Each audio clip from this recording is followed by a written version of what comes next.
अस्सलाम वालेकुम। SM news के साथ मैं हूं रज़ा काज़मी। आज की अहम खबर के साथ आपको आगाह किया जाता है। रेस्टोरेंट मालकान और मुलाजमीन का गुलबर्ग गोल चक्कर की तरफ मार्च किया गया। रेस्टोरेंट मालकान और मुलाजमीन ने लॉकडाउन के खिलाफ एहतजाज रिकॉर्ड करवाया। Chairman Pakistan restaurant community Aamir Rafiq Qureshi की SM न्यूज़ के नुमाइंदे के साथ खसूसी गुफ्तगू। होटल का मालिकान ये बर्दाश्त कर सकते, ये जो गरीब आवाम है कि 15 दिन इसको सैलरी जो 18,000 20,000 से ये बिल्कुल बर्दाश्त नहीं कर सकता है।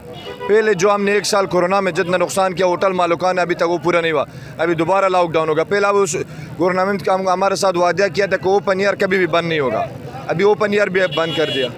जी अस्सलाम वालेकुम नाज़रीन, आपका मेज़बान सईद मलिक आपकी खिदमत में हाजिर और आप देख रहे हैं SM न्यूज़ पाकिस्तान। नाज़रीन, आज मैं मौजूद हूँ लिबर्टी चौक के अंदर। यहाँ पर आप देख सकते हैं कि हज़ारों की तादाद में एहतजाज किया जा रहा है और यहाँ पर हमारे साथ जो शख्सियत मौजूद हैं नाज़रीन, लाहौर रेस्टोरेंट के चेयरमैन आमिर कुरैशी साहब हमारे साथ मौजूद हैं। आए पूछते हैं कि यहाँ पर जो एहतजाज किया जा रहा है क्यों किया जा रहा है और क्यों ये एहतजाज के ऊपर एक्शन नहीं लिया जा रहा, ये क्यों एहतजाज किया गया? एहतजाज इसलिए किया है कि ये पाकिस्तान में लेबर ओरिएंटेड सबसे बड़ी इंडस्ट्री है जिसका माशी कत्ल 1 साल से चल रहा है। लोग खुदकुशियों पे आ गए हैं। देखिए मसलाइल कितने हैं कि रेस्टोरेंट 15 दिन के लिए बंद कर दिया।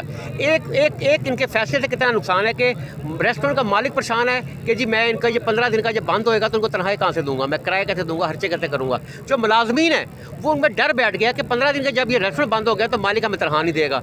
एक मसला। उसके बाद ये chicken supplier association, vegetable supplier association, उन्होंने पैसे लिए थे रेस्टोरेंट से, वो बंद हो गया, उनके पैसे कहाँ जाएंगे।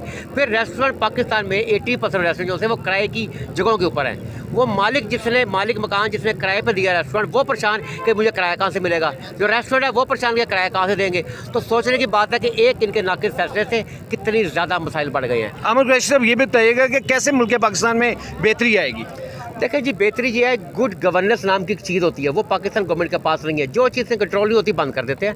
PSL क्रिकेट आई, इनसे मैनेज नहीं हुआ, इलाके के रेस्टोरेंट बंद कर दिए, सड़कें बंद कर दी, क्योंकि ये हुक्मरान है जहाँ से गुजरते हैं इनका प्रोटोकॉल लगा होता है। सड़कें बंद होती है, जहाँ तक जाना होता है इनको आदत पड़ी हुई है, इनसे मैनेजमेंट नहीं होती। ये गुड गवर्नेंस की प्रॉब्लम है। जो चीज़ का सलूशन नहीं करते उसको बंद कर देते हैं।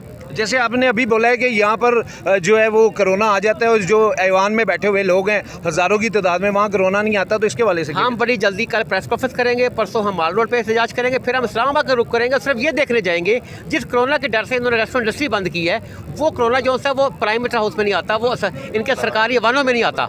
तो इंशाल्लाह हम इस्लामाबाद तक प्रोटेस्ट करेंगे जब तक ये रेस्टोरेंट इंडस्ट्री को खोल नहीं देते। जी बहुत शुक्रिया।